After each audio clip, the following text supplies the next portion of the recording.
Hello student, welcome back my YouTube channel science beta.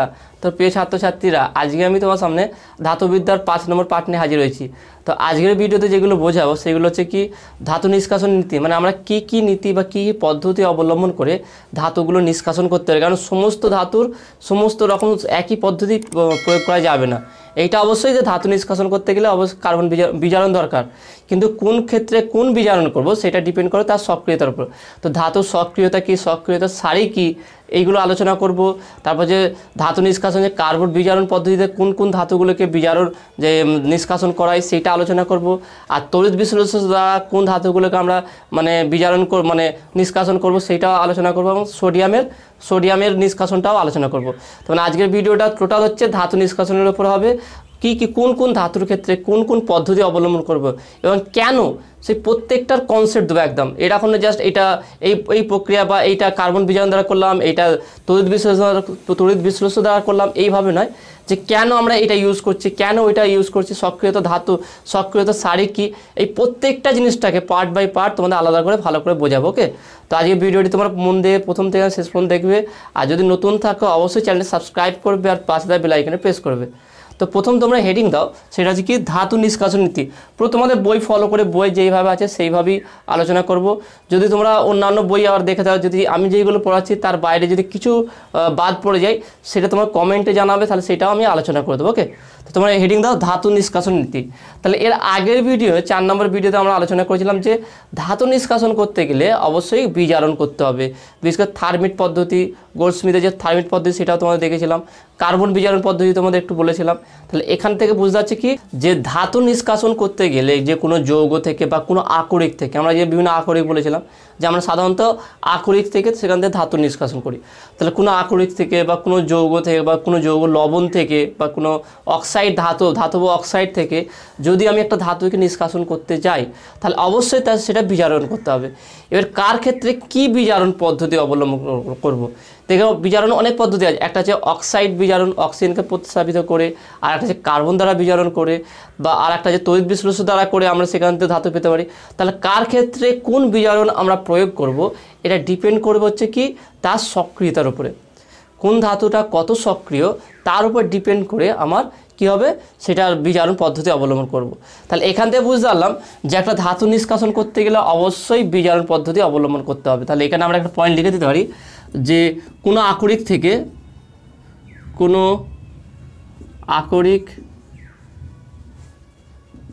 থেকে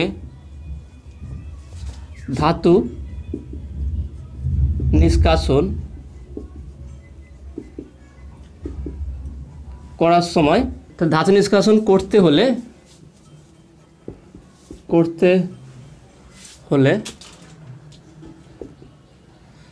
বিজারণ পদ্ধতি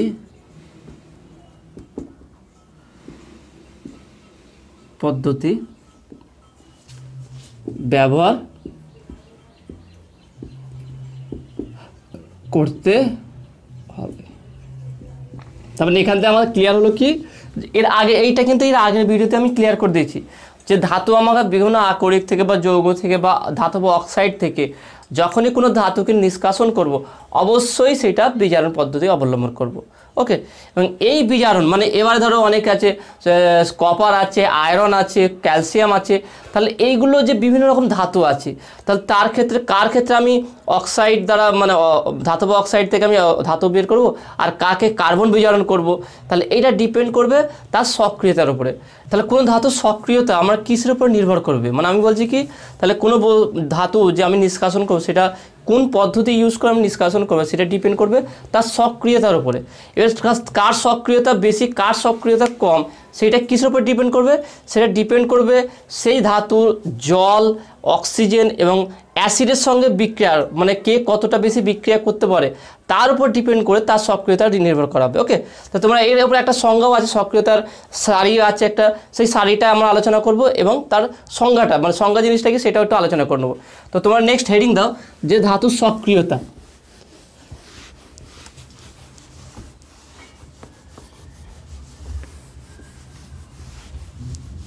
তো ধাতুর সক্রিয়তা সারিটা কি সেটা তোমাদের পাশে লিখেছি, সক্রিয় সারিটা। সক্রিয়তা ব্যাপারটাকে ক্লিয়ার করে নেওয়া হোক, তারপরে সারিটা আমরা আলোচনা করব। তা সক্রিয়তা কোন ধাতু বেশি সক্রিয়, কোন ধাতু কম সক্রিয়, সেটা আমরা কি করে বুঝবো, মানে এটা কিসের উপরে নির্ভর করবে সেটা ভালো করে জানতে হবে। তাহলে কোনো ধাতুর জল, অক্সিজেন এবং অ্যাসিডের উপরে বিক্রিয়া করার যে প্রবণতা আছে সেইটার উপর ডিপেন্ড করে তার সক্রিয়তা নির্ণয় করা হয়। তার মানে কোনো ধাতু যদি জল, অক্সিজেন এবং অ্যাসিডের প্রতি বেশি বিক্রিয়া করার প্রবণতা দেখায়, মানে এদের প্রতি আসক্তি যদি বেশি থাকে, তা সেই ধাতু তত বেশি সক্রিয়। আর যে ধাতুর কম দেখায় তা সেই ধাতুর সক্রিয়তা কম। সেই হিসাবে তোমাদের একটা লিস্ট করে দিচ্ছি সক্রিয়তা ক্রম অনুযায়ী। তো সবথেকে বেশি সক্রিয় কি পটাশিয়াম, সবথেকে কম হচ্ছে কি এইউ। দেখে নাও একটা গ্রুপ আছে প্রত্যেকটার, তাহলে দেখে নাও পরপর যে সারি করা আছে এটা ক্রমহ্রাসমান উপর থেকে নিচে করে দেখে নাও সক্রিয়তা ধীরে ধীরে কমছে। উপরে যে তিনটে গ্রুপ আছে তার সেটা হচ্ছে অতি সক্রিয়, মানে এরা হচ্ছে কি ইলেকট্রন বর্জন করে, এটা মনে রাখবে, এরা ইলেকট্রন বর্জন করার প্রবণতা বেশি, এরা বেশি ইলেকট্রন নিজে জারিতে হবে কিন্তু অন্যকে বিজারিত করবে। তো সবথেকে বেশি কার? পটাশিয়াম, সোডিয়াম আর ক্যালসিয়াম। তারপর যে মধ্যম সক্রিয় ধাতু কি? ম্যাগনেসিয়াম, অ্যালুমিনিয়াম, জিঙ্ক, এফি। তাহলে এখানে দেখছি উপর থেকে যত নিচে নামছি তত সক্রিয়তার পরিমাণটা কমে যাচ্ছে। তাহলে এরকম এই শ্রেণীকে বলা হয় কি সক্রিয়তা সারি।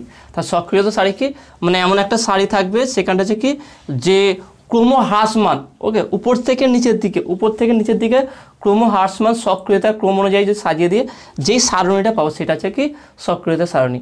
এর মধ্যে সবথেকে হচ্ছে অতি সক্রিয় ধাতু সেটা হচ্ছে ক্যালসিয়াম, পটাশিয়াম, সোডিয়াম, এটা হচ্ছে অতি সক্রিয়, সবথেকে বেশি সক্রিয়। তারপরে যে কি মধ্যম সক্রিয়টা কি আছে দেখো না, এমজি, অ্যালুমিনিয়াম, এল, জিঙ্ক, এফি, ওকে, এটা মধ্যম সক্রিয়। নিম্ন সক্রিয় কি হচ্ছে এসএন, পিবি। এবার হাইড্রোজেনের নিচে যেগুলো আছে কপার, এইচজি, এজি, এইউ, এইগুলো হচ্ছে কি অতি নিম্ন সক্রিয়। তার মানে সক্রিয়তার ক্রম কি ক্রমহ্রাসমান, উপর থেকে যত নিচে আসবে যত হচ্ছে সক্রিয়তার ক্রম হ্রাস পাবে, আর যত নিচে থেকে উপর দিকে যাবে তত সক্রিয়তা বাড়বে। তবে এদের কি ইলেকট্রন বর্জন করার ক্ষমতাটা বেশি, যেই ধাতু যত বেশি সক্রিয় হবে তার ইলেকট্রন বর্জন করার ক্ষমতা তত বেশি হবে। এবার ধরো এই সমস্ত ধাতুগুলো যদি ইলেকট্রন বর্জন করে তাহলে ইলেকট্রন বর্জন করে নিজে জারিত হবে, অন্যজনকে বিজারিত করবে, তারপরে এদের সক্রিয়তা কী হয়ে বেড়ে যায়। সেই জন্য একে বলা কি, এর বলা রাসায়নিক সক্রিয় মৌল। এরা হচ্ছে কি রাসায়নিক সক্রিয় মৌল বা রাসায়নিক সক্রিয় ধাতু। তার রাসায়নিক সক্রিয় ধাতু কোনগুলো? যেই সমস্ত ধাতুগুলোই ইলেকট্রন বর্জন করে নিজে জারিত হবে এবং অপরকে বিজারিত করবে সেগুলো হচ্ছে সক্রিয় ধাতু। যে বেশি ইলেকট্রন বর্জন করার ক্ষমতা যে বেশি দেখাবে সে বেশি রাসায়নিকভাবে সক্রিয়, আর যে কম দেখাবে সে তুলনামূলকভাবে কম। তাহলে এরা কি, যারা বেশি সক্রিয় হবে তারা ইলেকট্রন বর্জন বেশি করবে, আর যারা কম হবে তারা ইলেকট্রন বর্জন কম করবে। এবার এখানে দেখে নাও, এখানে হাইড্রোজেন আছে তাই না, তাহলে হাইড্রোজেন আছে, তাহলে হাইড্রোজেনের উপরে থাকা যে সমস্ত ধাতুগুলো আছে সেই সমস্ত ধাতুগুলো অ্যাসিডের সঙ্গে বিক্রিয়া করে H2 উৎপন্ন করবে। যেমন তোমাদের বলেছি, তাহলে হাইড্রোজেনের উপরে আছে কি জিঙ্ক, আমি জেনে নিলাম এটা কি মধ্যম সক্রিয়, এটা মনে রাখবে মধ্যম সক্রিয়, ওকে, জেডেন হচ্ছে কি মধ্যম সক্রিয়। এগুলো নামগুলো একটু মুখস্থ রাখবে।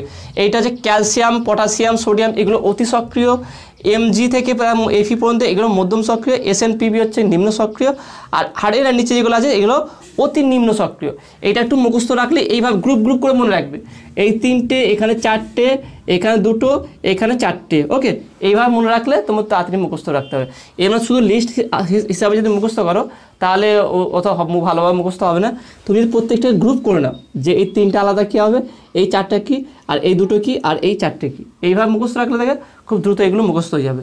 তাহলে কি বললাম, তাহলে যে মানে মধ্যম সক্রিয় মৌলগুলো কী হচ্ছে অ্যাসিডের সঙ্গে বিক্রিয়া করে কি উৎপন্ন করবে, যে H2 উৎপন্ন করে। যেমন ধরতে পারি কি আমরা জিঙ্ক, জেডেন, ওকে, জেডেন কী করবে HCl এর সঙ্গে বিক্রিয়া করে উৎপন্ন করবে কি ZnCl2 প্লাস H2। তাহলে এখানে দেখে নাও এখানে ZnCl2 2 আছে, এখানে 2 দিয়ে দিলাম, তাহলে 2 মিলে গেল, তাহলে এটা ইকুয়াল করে দিলাম, তাহলে ব্যালেন্স হয়ে গেল। তাহলে কি এখান থেকে কী বুঝলাম, সক্রিয়তা জিনিসটা কি, যে কোনো ধাতুগুলোর যে অক্সিজেন, জল এবং অ্যাসিডের সঙ্গে বিক্রিয়া করার যে প্রবণতা আছে সেই প্রবণতার ক্রম অনুযায়ী সেই মৌলগুলো সক্রিয়তা থাকে। যেই মৌলগুলো বা যেই ধাতুগুলো বেশি মানে বিক্রিয়া করতে যায়, বেশি আসক্তি দেখায়, তারা বেশি সক্রিয়। আর অন্যভাবে বলতে গেলে কি, যে সমস্ত ধাতুগুলো ইলেকট্রন বর্জন করার ক্ষমতা যতটা বেশি হবে তার সক্রিয়তা তত বেশি হবে। মানে ইলেকট্রন বর্জনের ক্রম হচ্ছে কি এইভাবে, মানে উপর দিকে যত উঠবে তত ইলেকট্রন বর্জনের ক্রমটা বাড়বে, মানে এরা হচ্ছে অতি সক্রিয়, ওকে, তাহলে আশা করি তোমরা এটা বুঝতে পেরেছো। আর যদি সংজ্ঞা অনুযায়ী সেই সিরিজ হিসেবে বলতে হয়, তোমাদের বইয়ের সংজ্ঞাটা লেখা আছে সেটা কি, যে পরপর যে ধাতুগুলো সারণী আছে সেই সারণীর ক্রম হ্রাসমান, উপর থেকে যত নিচে হ্রাসমান যে সারণী পাওয়া যায় সেইটা হচ্ছে কি আমার রাসায়নিকভাবে সক্রিয় ধাতু। ওকে, তো আশা করি তুমি এটা বুঝতে পেরেছো। এবার আর একটা জিনিস মনে রাখবে, যে হাইড্রোজেনের উপরে থাকা যে সমস্ত ধাতুগুলো আছে সেই সমস্ত এইগুলো ধাতু সক্রিয়, আর হাইড্রোজেন নিচে যেগুলো আছে সেগুলো অতি নিম্ন সক্রিয়। তাহলে অতি মানে সক্রিয় যে মধ্যম সক্রিয় বা হাইড্রোজেনের উপরে যে সক্রিয় মৌলগুলো আছে সেই মৌলগুলো নিম্ন বা সেই ধাতুগুলি নিম্ন সক্রিয়, যারা নিম্ন সক্রিয় আছে তাদেরকেও তার প্রতিস্থাপিত করে দেয়। আর একটা জিনিস মনে রাখবে, যে হাইড্রোজেনের উপরে যে সমস্ত ধাতুগুলো আছে বা অধিক সক্রিয় ধাতুগুলি নিম্ন সক্রিয় যে ধাতুগুলো আছে তাদের যে লবণ বা যৌগ থেকে সেই ধাতুগুলোকে মুক্ত করে। যেমন তোমাদের বইতে এক্সাম্পল দিয়ে আছে এফি, তাহলে এফি একটা আমার আছে কি ধাতু আছে আয়রন লোহা, তার সঙ্গে কী হলাম CuSO4 দিলাম, তাহলে কপার সালফেট, তাহলে কপার সালফেটের সঙ্গে এফি বিক্রিয়া করে কী হবে FeSO4 হবে প্লাস Cu, কপারের একটা অধক্ষেপ পড়বে। তার মানে কি একটা কপার সালফেট দ্রবণের মধ্যে যদি একটা লোহার পেরেক হোক লোহাকে যদি ডুবিয়ে দিই তাহলে সেই লোহার গায়ে একটা লালচে কপারের একটা আস্তরণ পড়ে যাবে। তার সোজা কথা দেখে নাও কপারটা কোথায় আছে এখানে, এটা যে কি নিম্ন সক্রিয়, কপারটা কি নিম্ন সক্রিয়।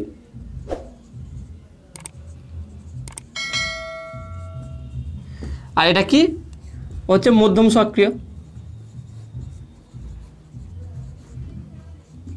তো সক্রিয়তার কম কি Fe গ্রেটার দ্যান Cu, অবশ্যই Fe সক্রিয়তা Cu থেকে বেশি।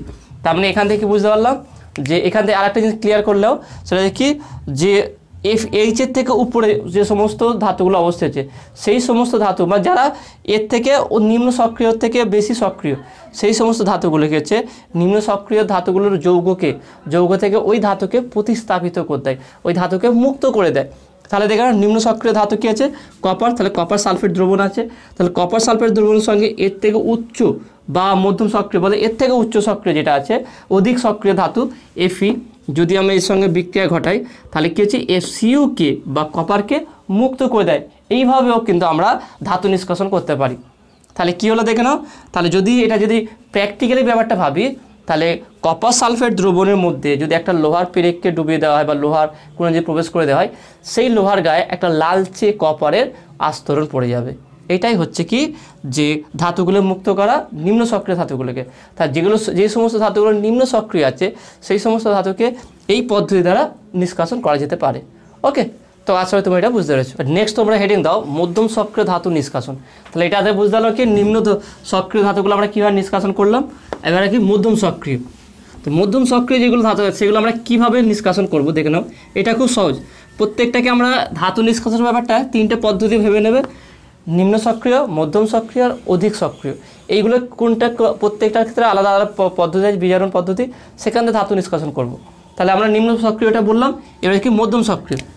তাহলে বলতে পারি কি এখানে হেডিং দিতে পারি মধ্যম সক্রিয় ধাতু নিষ্কাশন।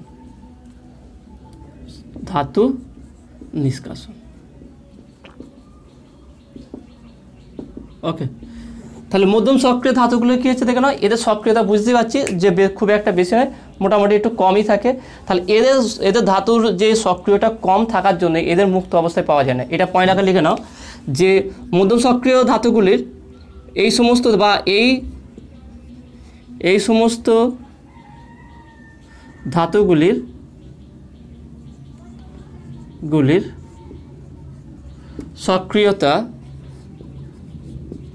সক্রিয়তা কম হওয়ায় এই ধাতুগুলিকে মুক্ত অবস্থায়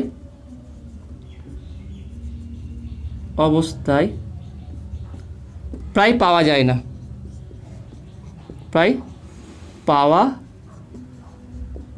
না, তাহলে এখান থেকে কী বুঝতে পারলাম, যে সমস্ত ধাতুগুলো মানে মধ্যম সক্রিয়, যেমন কি উদাহরণ বলতে পারি কি যদি কোশ্চেন দিয়ে মধ্যম সক্রিয় ধাতুর উদাহরণ দাও সেগুলো কী হবে দেখে নাও।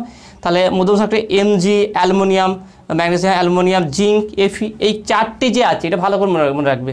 এখানে মধ্যম সক্রিয় আর অতি সক্রিয় খুব গুরুত্বপূর্ণ আছে, এগুলো ভালো করে মুখস্থ রাখবে। তাহলে এই যে মধ্যম সক্রিয় ধাতুগুলো আছে এরা কি হচ্ছে, এদের সক্রিয়তা হার এর থেকে কম হয়, এদের মুক্ত অবস্থায় পাওয়া যায়। মানে আলাদা করে তুমি ম্যাগনেসিয়াম বা অ্যালুমিনিয়াম, জিঙ্ক, এফি এটা আলাদা মুক্ত অবস্থায় পাবে না, তাহলে এদের মুক্ত অবস্থায় পাওয়া যায় না, ঠিক আছে।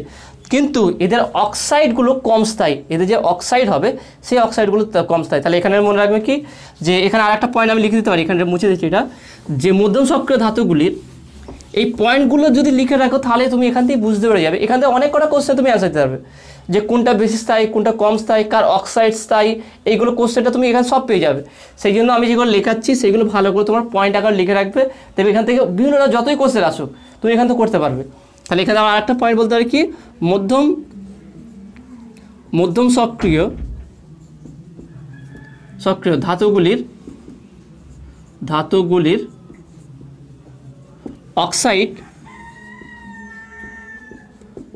অক্সাইড হলো কম স্থায়ী। ওকে, তাহলে এদের অক্সাইড হচ্ছে কম স্থায়ী, তো অক্সাইডকে ZnO, ওকে এইগুলো বলতে পারি। তাহলে দুটো মধ্যম সক্রিয় ধাতু দুটো পয়েন্ট পেলাম আমরা। একটা পয়েন্ট হচ্ছে কি, এদেরকে মুক্ত অবস্থায় পাওয়া যাবে না, মধ্যম সক্রিয় ধাতুগুলো মুক্ত অবস্থায় পাওয়া যায় না। আর একটা কি, এদের অক্সাইডগুলো কম স্থায়ী, খুব কম স্থায়ী। সেই জন্য এদের ক্ষেত্রে কোন বিজারণ পদ্ধতি আমরা প্রয়োগ করব, কার্বন বিজারণ। তাহলে মধ্যম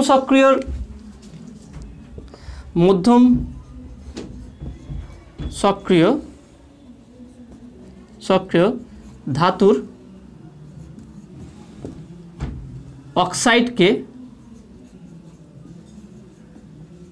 অক্সাইডকে কার্বন বিজারণ দ্বারা বা কার্বন বিজারণ পদ্ধতি প্রয়োগ করে ধাতু নিষ্কাশন করা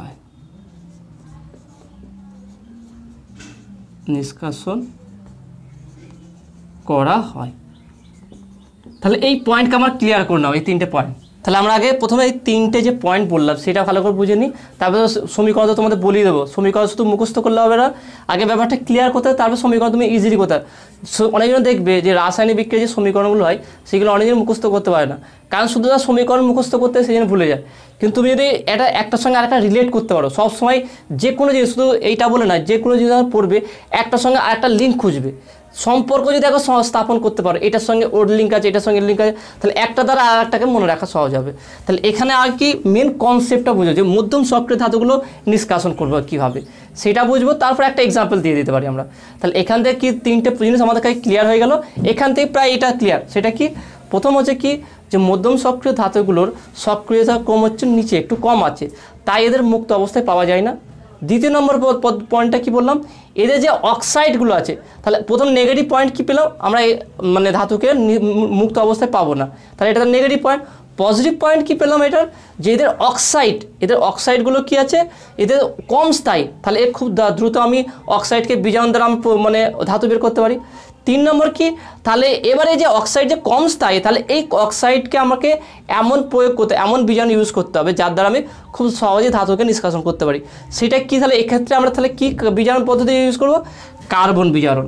তাহলে মধ্যম সক্রিয় ধাতু থেকে যদি আমি ধাতু নিষ্কাশন করতে হয়, সেখানে কার্বন বিজারণ পদ্ধতি প্রয়োগ করব। ওকে, তাহলে কীভাবে একটা এক্সাম্পল নেওয়া যাক। তাহলে ZnO নিলাম, জিঙ্ক অক্সাইড, তাহলে এটা হচ্ছে আমার এক্সাম্পল। অবশ্যই উচ্চ উষ্ণতা হতে হবে, এটা মনে রাখবে। কার্বন বিজারণ পদ্ধতির ক্ষেত্রে উচ্চ উষ্ণতা হতে হবে। তাহলে কার্বন বিজারণ লিখে দিতে একটা এই পয়েন্টটা, কার্বন বিজারণ পদ্ধতির ক্ষেত্রে উষ্ণতা উচ্চ হয়। ওকে, এক্সাম্পল সেটা কি বলতে পারি, ZnO। ওকে, ZnO এর সঙ্গে কি কার্বনের বিক্রিয়ায় কত ডিগ্রি উষ্ণতা, 1400। 1400 ডিগ্রি সেলসিয়াস উষ্ণতায় কী পাবো আমরা এখানে, জিঙ্ক পাবো আর সিও পাবো। তাহলে দেখে নাও জিঙ্ক অক্সাইডের সঙ্গে কার্বনের বিক্রিয়ায় অবশ্যই বিক্রিয়াটা উষ্ণতা কত, 1400 ডিগ্রি, কত উষ্ণতা কত বেশি, 1400 ডিগ্রি উষ্ণতার মধ্যে যদি জিঙ্ক অক্সাইডের সঙ্গে কার্বনের মিশ্রণ করা হয় সেখান থেকে আমার জিঙ্ক ধাতু এটা মুক্ত হবে, ধাতু মুক্ত অবস্থা হবে, ধাতু তাহলে এটা ধাতু হচ্ছে আমার, আর সিও পাবো, এটা যদি হালকা উপর দিকে হবে। তাহলে এখান থেকে বুঝতে পারলাম। তাহলে এই এক্সাম্পল আরেক কন্ডিশন, তাহলে কন্ডিশন 4টে আমার মনে রাখা হলো কি, প্রথম কন্ডিশন কি, মধ্যম সক্রিয় ধাতুগুলোকে মুক্ত অবস্থায় পাওয়া যাবে না। দ্বিতীয় কি, এদের অক্সাইডগুলো কম স্থায়ী। 3 নম্বর কি, এদের ক্ষেত্রে মধ্যম সক্রিয় ধাতুর ক্ষেত্রে আমরা কার্বন বিজারণ পদ্ধতি প্রয়োগ করব। 4 নম্বর কি, এর ক্ষেত্রে উষ্ণতা উচ্চ উষ্ণতা হতে হবে। তাহলে তারপরে এক্সাম্পলটা ব্যাপারটা পুরো এইভাবে ছকে ছকে সাজাবে খাতাতে, দেখবে এত সুন্দর বইয়ের থেকে বেটার হয়ে যাবে তোমার খাতাটা, যে খাতায় এমনভাবে লেখাটা হয়ে যাবে তাহলে দেখবে বইটা আর পড়তে লাগবে না, তুমি এমনিতেই খাতা দেখে তোমার বিভিন্ন প্রশ্নের উত্তর পেয়ে যাবে। আর কি এক্সাম্পল কি, জিঙ্ক অক্সাইডের সঙ্গে কার্বনের বিক্রিয়ায় 1400 ডিগ্রি উষ্ণতায় জিঙ্ক মুক্ত পাবে আর সিও উৎপন্ন হবে, কার্বন মনোক্সাইড হবে, সেটা যেহেতু হালকা উপর দিকে হবে। ওকে, তাহলে এটা হচ্ছে মধ্যম সক্রিয় ধাতু নিষ্কাশন। তো আশা করি তুমি এটা বুঝতে পেরেছো। নেক্সট এবারে তোমরা পয়েন্ট দাও, তাহলে নিম্ন সক্রিয় হয়ে গেল, মধ্যম সক্রিয় হয়ে গেল, এবার বাকি উচ্চ সক্রিয়। এবার উচ্চ সক্রিয় ধাতু নিষ্কাশন, নেক্সট হেডিং দাও উচ্চ সক্রিয় ধাতু নিষ্কাশন।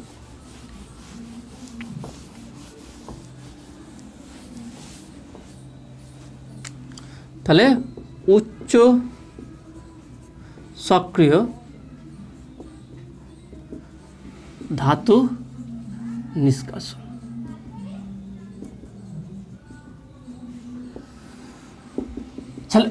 তাহলে উচ্চ সক্রিয় ধাতু নিষ্কাশন আমরা কীভাবে করি, তাহলে উচ্চ সক্রিয় ধাতুর একটা কি প্রপার্টিস বা বৈশিষ্ট্য আমরা জেনে নিই, তারপরে আমরা বুঝতে পারবো যে ক্ষেত্রে কী ইউজ করবো। তাহলে অধিক সক্রিয় ধাতুগুলোর বৈশিষ্ট্য কী আছে দেখো, এরা কি ইলেকট্রন বর্জন করার ক্ষমতা বেশি, এইটা ভালো করে মনে রাখবে। এখানে লিখে দিই যে অধিক সক্রিয় বা উচ্চ সক্রিয় বলতে পারি, ঠিক আছে, অধিক সক্রিয়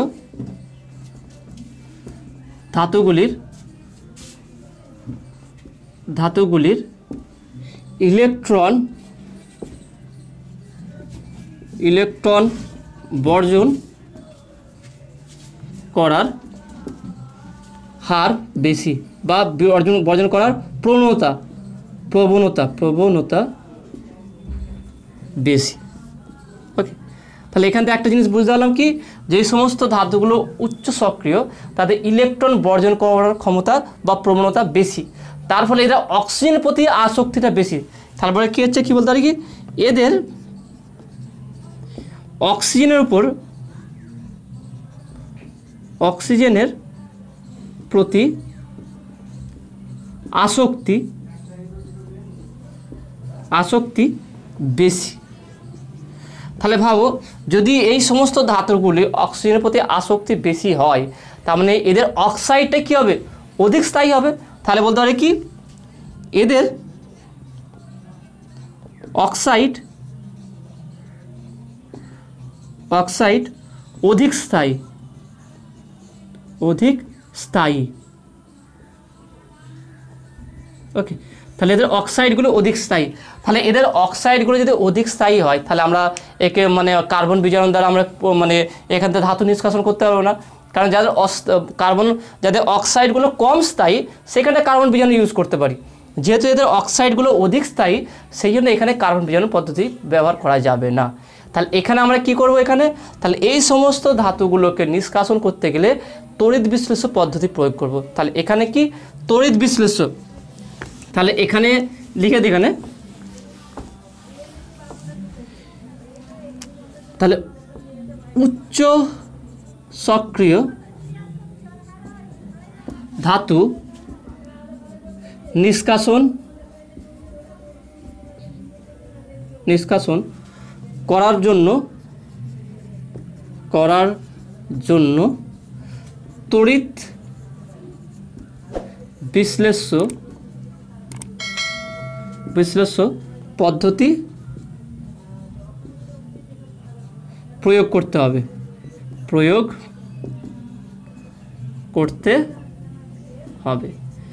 তাহলে আমাদেরকে ক্লিয়ার হয়ে গেল ব্যাপারটা। তাহলে উচ্চ সক্রিয় ব্যাপারটা কি বললাম, উচ্চ সক্রিয় ধাতুগুলোর কি, এদের ইলেকট্রন বর্জন করার ক্ষমতাটা বা প্রবণতা অনেক বেশি হয়, তার ফলে এদের অক্সিজেনের প্রতি আসক্তিটা বেশি। তাহলে অক্সিজেনের প্রতি যে আসক্তি যদি বেশি হয় তাহলে এদের অক্সাইডগুলো খুব স্থায়ী হবে। তাহলে অক্সাইড যদি খুব স্থায়ী হয়ে যায় তাহলে কার্বন বিজারণ এখানে কাজে আসবে না। সেই জন্য এই সমস্ত ধাতুগুলো কী হতে হবে, তড়িৎ বিশ্লেষণ পদ্ধতি দ্বারা ধাতু নিষ্কাশন করা হবে। তাহলে এদের হাইড্রোক্সাইড বা ক্লোরাইডকে উচ্চ উষ্ণতায় গলিত অবস্থায় তড়িৎ বিশ্লেষণ করে এখান থেকে আমরা ধাতু নিষ্কাশন করব। এক্সাম্পল দিয়ে না, এক্সাম্পল হিসেবে নিতে পারি। এক্সাম্পল কি, তাহলে Mn, এর জানি এরা উচ্চ সক্রিয় ধাতু, তাহলে Ne, কেন N প্লাস দিলাম, কেন এদের +2 +3 হতে পারে সেটি জানি না। তাহলে N প্লাস, তাহলে N প্লাস হলো, তাহলে নর্মাল Mn থেকে যদি ক্যাটায়ন হয় Mn N প্লাস, এই Nটা হচ্ছে কি ইলেকট্রন প্রোটন কটা ইলেকট্রন বেরিয়ে গেছে তার সংখ্যা। ওকে, তাহলে Mn প্লাস এটা হচ্ছে ক্যাটায়ন। তাহলে এটা কি ক্যাথোডে যাবে, ক্যাথোডে গিয়ে ইলেকট্রন গ্রহণ করবে। কটা ইলেকট্রন গ্রহণ করবে, যটা এখানে পজিটিভ আছে। তাহলে ধরো N প্লাস আছে, তাহলে Ne পরিমাণে ইলেকট্রন গ্রহণ করে ক্যাথোডে গিয়ে, তাহলে Mn এই ক্যাটায়নটা, তাহলে এই যেই ধাতুগুলো আছে সেই ধাতুর অক্সাইড, হাইড্রোক্সাইড বা তাদের ক্লোরাইডগুলো, এইগুলো কী হচ্ছে, তো গলিত অবস্থায় ক্যাটায়ন আয়ন উৎপন্ন করবে। তাহলে Mn N প্লাস মানে এইটা হচ্ছে ক্যাটায়ন। তাহলে এই ক্যাটায়নটা কি করবে, এই ক্যাটায়নটা ক্যাথোডে যাবে, ক্যাথোডে গিয়ে যত পজিটিভ আছে উপরটা ততটা ইলেকট্রন গ্রহণ করবে, ইলেকট্রন গ্রহণ করে নিস্তড়িত হিসেবে ধাতু মুক্ত করবে। তাহলে এখান থেকে আমরা পাবো কি, শুধু Mn, তাহলে ধাতুটা পেয়ে গেছি, তাই না? তাহলে এখানে বুঝতে পারলাম। তাহলে উচ্চ সক্রিয় ধাতুর ক্ষেত্রে সেইটা হতে পারে সোডিয়াম হতে পারে, ক্যালসিয়াম হতে পারে আর পটাশিয়াম। তোমাদের সোডিয়ামটা আমি দেখাবো যে কীভাবে আমরা তড়িৎ বিশ্লেষণের সাহায্যে সোডিয়াম ধাতুকে নিষ্কাশন করতে পারি। তাহলে এইটা আগে ক্লিয়ার করে নিই আমরা। তাহলে কি বুঝলাম, যেহেতু উচ্চ সক্রিয় ধাতু আছে তার ইলেকট্রন প্রতি আসক্তি বেশি, ইলেকট্রন বর্জন করার ক্ষমতা বেশি। তাহলে এরা অক্সিজেনের প্রতি আসক্তি বেশি দেখাবে। এদের হাইড্রোক্সাইডগুলো অক্সাইড, এদের যে অক্সাইড হবে সেই অক্সাইডগুলো খুব বেশি স্থায়ী হবে। সেই জন্য এদের কার্বন বিজারণ দ্বারা ধাতু নিষ্কাশন করা যাবে না। এদের ক্ষেত্রে যে প্রযোজ্য হবে সেটা তড়িৎ বিশ্লেষণ দ্বারা আমরা কি এখান থেকে ধাতু নিষ্কাশন করতে পারি। তাহলে যখনই এদের হাইড্রোক্সাইড বা ক্লোরিনগুলো বা ক্লোরাইডগুলো যখনই এদেরকে গলিত অবস্থা থাকবে সেখান থেকে আয়ন উৎপন্ন করবে, অ্যানায়ন আর ক্যাটায়ন। ধাতুগুলো অবশ্যই ক্যাটায়ন উৎপন্ন করবে, ইলেকট্রন বর্জন করবে। তাহলে ইলেকট্রন বর্জন করে ক্যাটায়ন উৎপন্ন করবে। এই ক্যাটায়নটা কি করবে, ক্যাথোডের দিকে দৌড়াবে, ক্যাথোডে গিয়ে ওখান থেকে ইলেকট্রন গ্রহণ করে নিস্তড়িত হয়ে গিয়ে ধাতু মুক্ত করবে। ওকে, তাহলে এইভাবে আমরা যে অতি সক্রিয় বা উচ্চ সক্রিয় ধাতুগুলোকে এই তড়িৎ বিশ্লেষণের সাহায্যে আমরা নিষ্কাশন করতে পারি। ওকে, তো আশা করি তোমরা এটা বুঝতে পেরেছো। তো নেক্সট তোমরা হেডিং দাও সোডিয়াম ধাতু নিষ্কাশন। ওকে, কারণ এইটা হচ্ছে কি উচ্চ সক্রিয় বা অতি সক্রিয় ধাতু। তাহলে এইটাকেও আমরা কীভাবে যে তড়িৎ বিশ্লেষণের সাহায্যে নিষ্কাশন করব সেটা দেখাচ্ছি। তাহলে সোডিয়াম ধাতু নিষ্কাশন, Na নিষ্কাশন। তাহলে এখানে ক্যাথোড হিসাবে কী ব্যবহার করা হবে, ক্যাথোড হিসাবে ব্যবহার করা হবে কি আয়রন, Fe। ওকে, আয়রন। আর অ্যানোড হিসাবে ব্যবহার করা হবে গ্রাফাইট।